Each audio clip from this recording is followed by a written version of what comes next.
Hey folks, what are we all drinking tonight? I have a bottle of Malbec and I'm going to show it to the 3 people who can see, who probably still can't see it. It's a bottle of Estevez Malbec. And is that from the east end of the Aldi orchard? It is from the £4.50 east end of Aldi range. Excellent. How about you, Becca? I mean, like, it's already past my bedtime. I'm not going to start drinking now. So I have decaffeinated tea because I want to go to bed. Becca has also very graciously put some clothes on over her pajamas and spared us all that from the Zoom call, which we're all incredibly grateful for. I don't have a drink because a dog is currently asleep on my legs, and as anyone who owns pets will know, that means you can't move, possibly now forever. Craig, how about you? So I'm drinking a Tiger Shark Pale Ale. Oh, so, nice. Yeah, that we have sharks.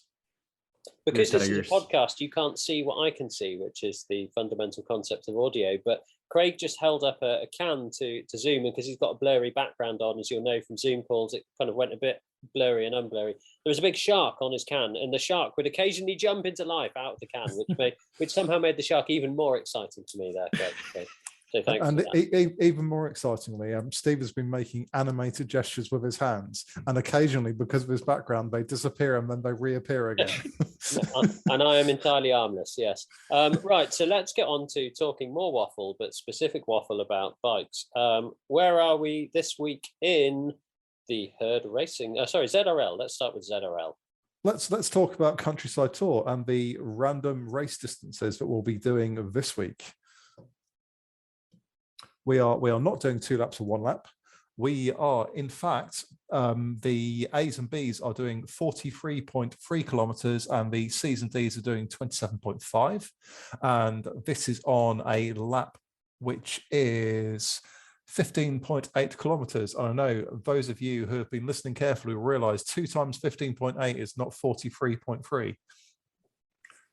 I'm sending Steve to sleep and I apologize. However, what we think this probably means is that the A's and B's will do 2 laps and then they will finish at the summit of the Temple KOM, whereas the C's and D's will do 1 lap and finish at the summit of the Temple KOM. So for the A's and B's, they will have 3 lots of the country sprints and 3 laps of the Temple climb. So that's for first across the line and fastest through segment points.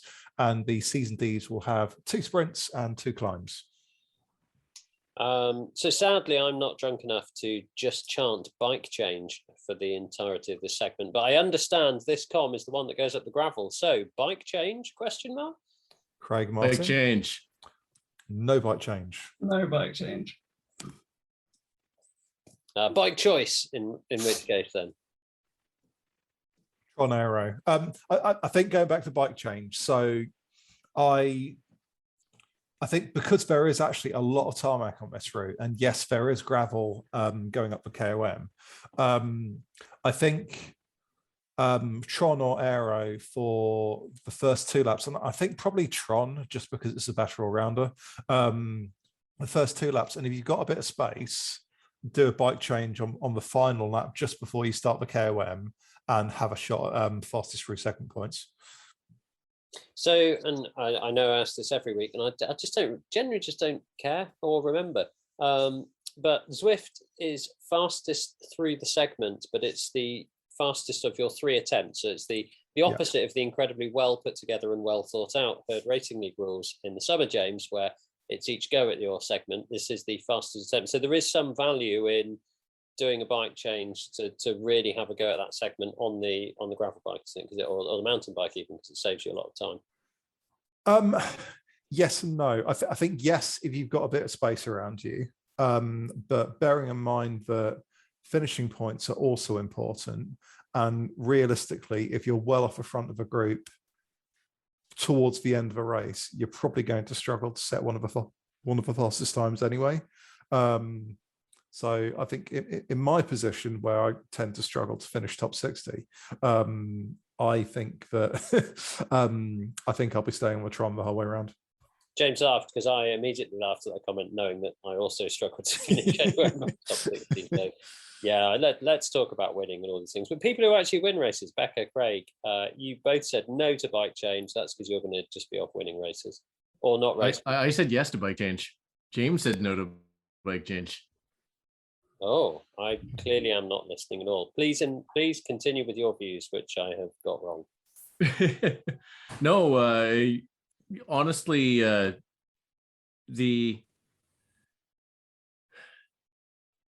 I think so based on when we did Chain Chomper, so that was the herd club championship week.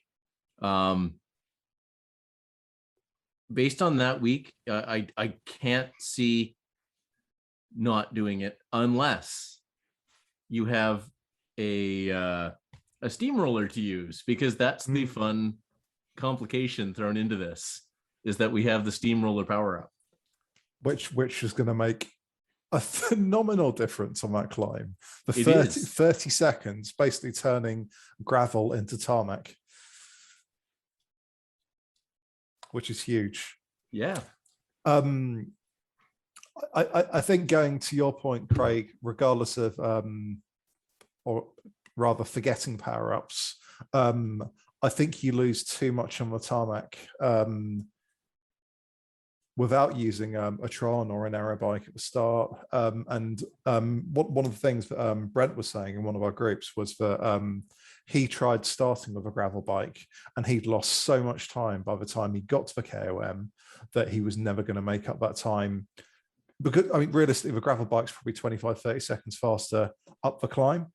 But he said he'd lost much more than that by the time he actually got to the KOM.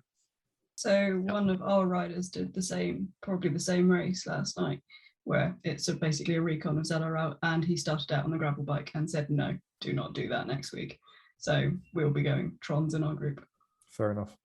So my interesting question, and I don't know what the case of this is how much of this is draft related, and is there a feasibility of playing this as a team event? So all of you go on a gravel bike and you basically say, we're going to try to TTT it to the base of the climb. So we're going to try as a group, not as a team, not to lose as much time as possible. And then we're going to absolutely smash it up the climb and try and take as many of those fastest segment times as we can on the best bike. Do you think that's valid as a tactic? No, personally.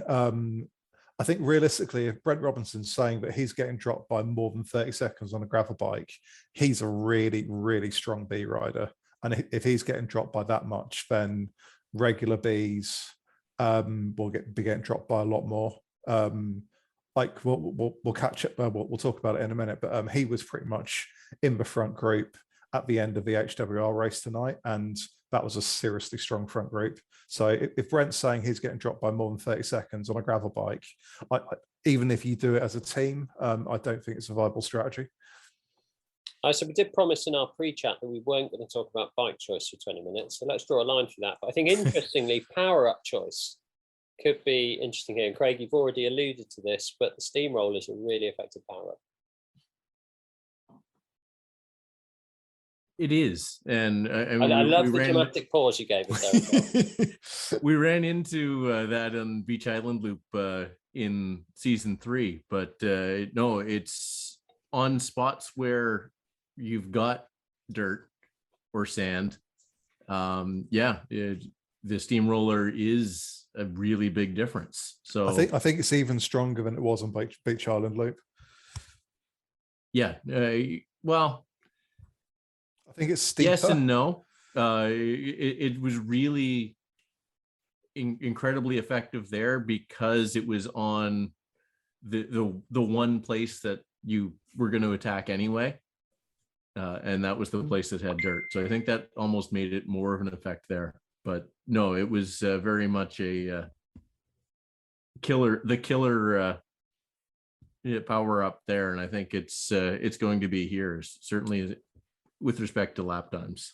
Yeah, theoretically it shouldn't make a difference, because if I remember science, rolling resistance doesn't change with speed. So you're talking you're talking about a gravel section basically being turned into a tarmac section. So you're naturally going to go faster on tarmac than you are on gravel. Yeah, but you were saying because it's steeper. So basically, it's only going to give you that. It shouldn't make a difference how steep the gravel section is. Okay. It's just going to change it. But I'm too drunk to try and do any more maths on that. Becca, you're actually a scientist and good at science. Any thoughts on the science of maths here?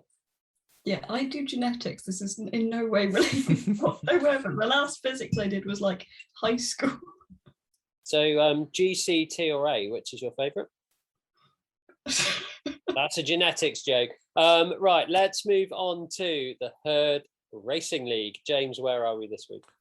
So Herd Winter Racing this weekend, which has already started with the first race, but we have 7 races over Friday to Sunday, and we have a single lap of the Richmond roller coaster, which basically means you start off, you go downhill, you do 23rd Street reverse, Libby Hill reverse, East Main Street reverse, and then you hit the fan flats and you go through the reverse sprint, and then you do a whole lap of the fan flats. It's about 17.1 kilometers, and it's fun. I absolutely bloody love this course. It's bonkers. It's absolutely bonkers. It's all about 3-minute power, as we've been saying in our chat this week. Genuinely, there's loads of different ways to ride it. So there are some crazy steep climbs at the start, but somebody like Ben Poynton will go out of the gate at 1,000 watts, and he will do his best to drop all of the light riders from the bunch down that descent before you hit the first climb. So there are possibilities people get dropped. I also shook my head, Craig, when he told me about the tactics. It's only going to take you a minute to get to the first hill. He could 1,000 watts per minute is going to get you a long way. But no, it's genuinely a fun course. It's bonkers at the start. You're just going to have to go absolutely nuts at the start. Like I never do a warm up. Sometimes I barely even have my shoes on in time. This is one I will absolutely have to do a warm up for, because you've just got to be so fast out of the gun. So the group earlier did manage to stay fairly well together until climb number 3. Actually, the front group was still pretty big. And our Herd group, Marmots group, has a betting pool of where John Fielden will make the deciding move tomorrow. And all of the guesses so far are on hill number 3. So at the moment, that does seem like the best place to attack, especially as it was also where the deciding move was made in race 1. Yeah, so race 1, basically there was, I mean, Becca, you're watching it as well, so correct me if I'm wrong. There was pretty much a front group of about 30 over the first couple, and then that sort of disintegrated to about 18, 19 over the third climb. By the top of the first, by the end of the third climb, Noah was by himself, and was 7 in the chasing group. Fair enough. I thought Noah decided to go mental on the flat. No, he attacked up the hill. Fair enough. The third climb's an important one to talk about. So we basically got 2 really steep climbs that are just evil. Very short. Yeah. I disagree with you about them being very short. They seem to go on forever. They're really steep and hard. But the killer is actually, so you do that kind of flat bit out the hairpin bend after you've done the Libby reverse. And then you hit that kind of just nagging real little bugger of a climb, don't you? And that's actually the one that's always broken me on this course. I think I've actually coped with the horrific 2 first climbs properly, and then that third climb it's just demoralizing. And then it's really, really flat, which is nice. Yep. Bike choice, me, best climbing bike. No doubt. I know there's loads of flat stuff afterwards. Craig is disagreeing. I love it. There's like I've got to be as high up the pack as I can in that climb. I've got to be in a group. If I get dropped on the climbs, I just need to be as far up the pack as I can possibly. But what's Craig, please violently disagree. Bailey, you're far too polite. This is not your time.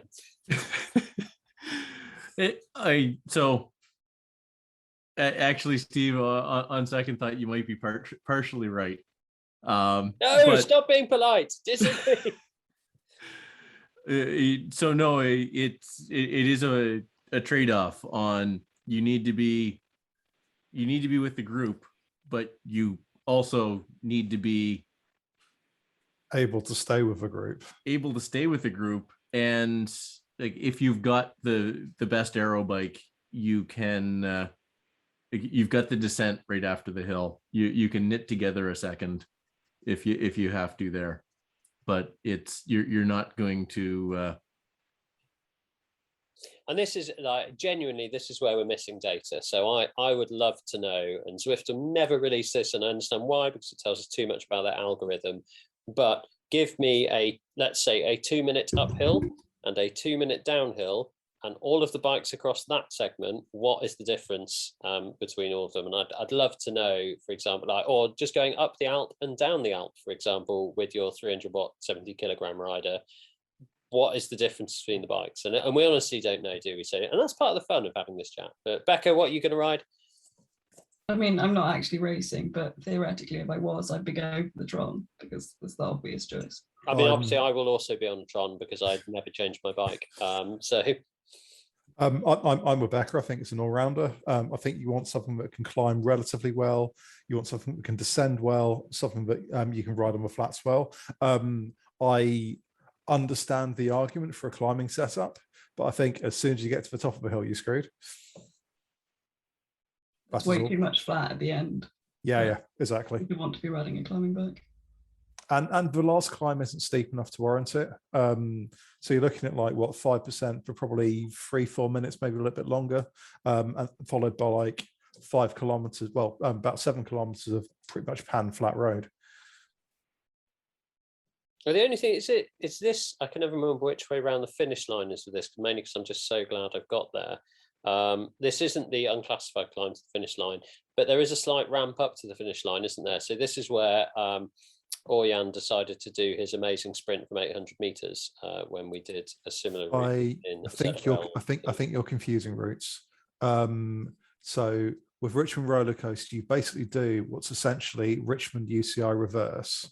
But rather than finishing at the finish line, you finish at the sprint banner instead. Okay, yes, of course. So we did Richmond reverse, didn't we? In ZRL. Yep, in ZRL, yeah.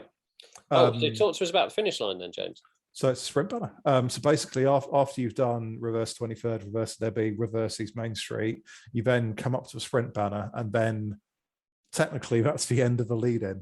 The lead-in being at least twice as long as the actual lap itself. So once you get to a sprint banner, the lap starts, and then you do a single lap of fan flats in reverse and finish at the sprint banner. So it's pretty is the sprint banner. So your marker is probably the little cobbled roundabout that's just before the sprint banner, isn't it? That's probably 400 meters out. Yep. And you get a sight of it, which is always cool. I always like a route where you do the finish line before you get to the finish line and kind of get a sense of where you're going to finish as well. Yeah. So I think we've fulfilled our agenda point, which is Steve makes a weird bike choice and James and Craig disagree. James, tell us about other days of the week and the order in which they happen.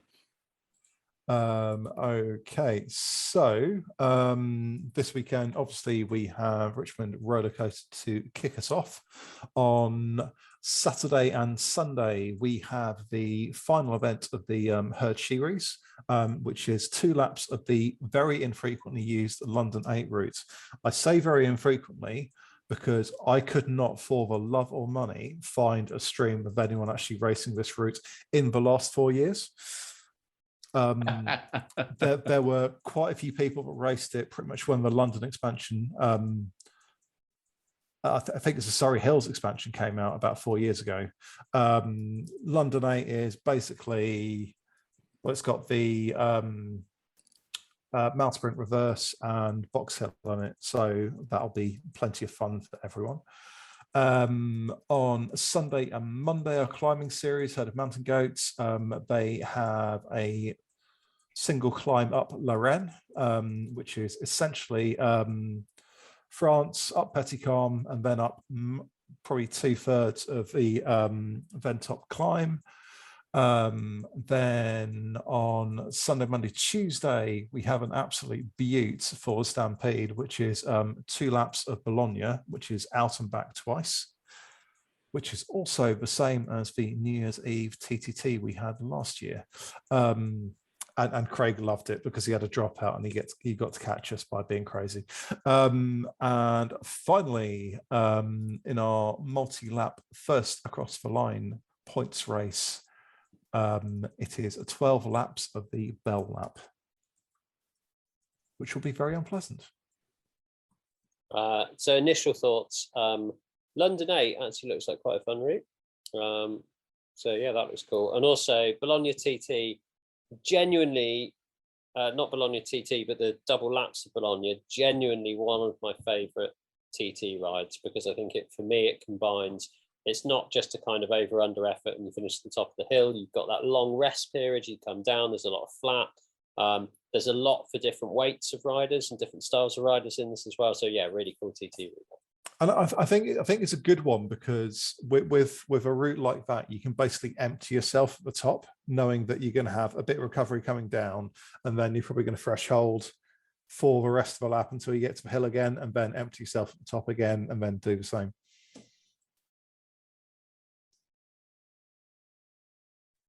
But yeah, I think it's a good route. I think in terms of bullseye, Bell Lap is my least favourite direction going around Crit City.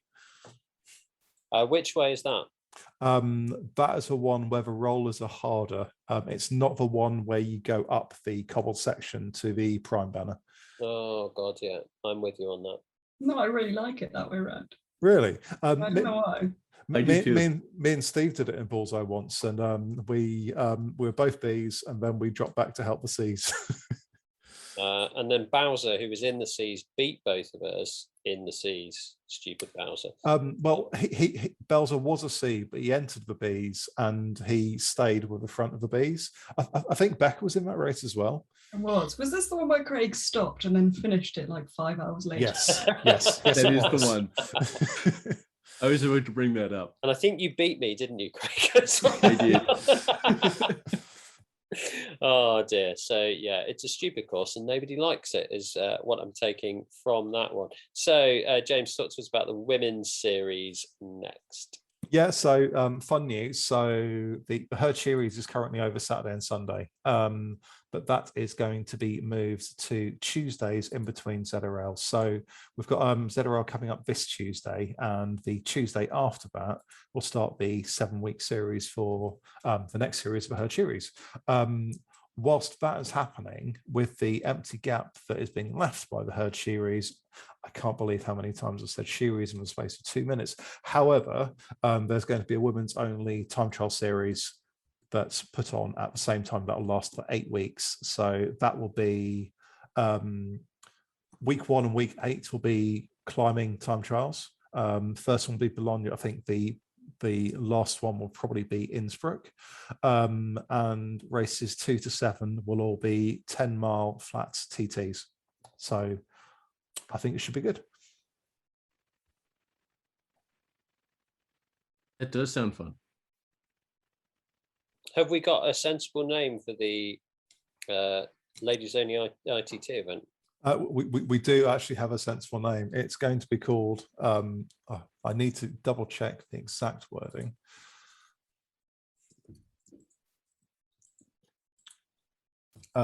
It is going to be called Women's Time Trial Racing Series, presented by Herd Racing. It's awfully dull, which is a shame, but I understand why we've done it. It is awfully dull. I decided not to be clever with the name, really just because I thought the attendance levels were going to be relatively low, and I wanted everyone to know. Let's not put a massive barrier to entry for people finding the actual event. Exactly. I wanted people to actually know what the event was, so they could make their own decision as to whether or not they joined it, rather than having to find out by some racing group they may or may not be a part of, saying this is a women's only TT event, come and join, whereas everyone will be able to see instantly what it actually is. On to our last agenda point, which will start with laughter because we've edited something out there. For various reasons that people in the know will become clear, we are changing this segment, let's put it that way, and we're going to celebrate Heroes of the Week. So people within the herd or on Zwift that we've seen that we think are particularly cool, we want to praise. So who wants to kick us off here? I thought this was Fish of the Week. it was Fish of the Week because I can't type and Becca is a pedant. I'm going to go with Galloping Mavericks and the Pacing Palominos for their fantastic wins in the Team Time Trial and ZRL this week. I'm going to go with Ben Poynton the Quackers. Again, TTT this week. As discussed, I think previously, this is up my favourite ever climb on Zwift, the Com Reverse, hilly reverse, and I got dropped by about 11 seconds. And bless them, they all waited up for me, and we continued and we smashed it around, and then I made it to the end. But yeah, that was a hot pace at the start, beautifully DS'd by Ben, and great riding with everyone. So I'm actually going to go outside of Zwift. As people who listen will know, I just got back from a trip to Israel. Redacted. So last weekend, a guy who I know just in the very lightest of passing on Facebook helped me get set up with a rental bike and go out for a group bike ride up a fairly nice mountain. And at the top, we waited a little bit and actually met Israel Startup Nation. They all showed up, the World Tour team, the Continental team, and their developmental team all, and Sylvan Adams. And anyway, there being a lot of riders from Israel and Canada on ISN. I thought this was really cool. I rode up there, and it's the ride we made was about 900 meters of climbing with an 11-year-old and a 9-year-old who are absolutely insane. I had a really great time. And so my buddy Near, who will never hear this, is my hero for the week. How about you, Becca? Well, I'm just going to say, I'll shout out to Team Marmot, who they've been put in A1 this season. And we have one A+ rider compared to everybody else's handful. And basically every week is a little bit of a slaughter fest, but everybody turns up, they're cheerful, they have a laugh on Discord. And although last season we pretty much won our division, and this season we're fighting a few places from the bottom, that's what Herd is all about. So yes, they're my heroes. They keep turning up no matter how much they do actually whine at me. Well done, Team Marmot. No, that sounds fantastic and great one to finish on. So thanks, everyone. I will say good night. Good night, everyone. Good night.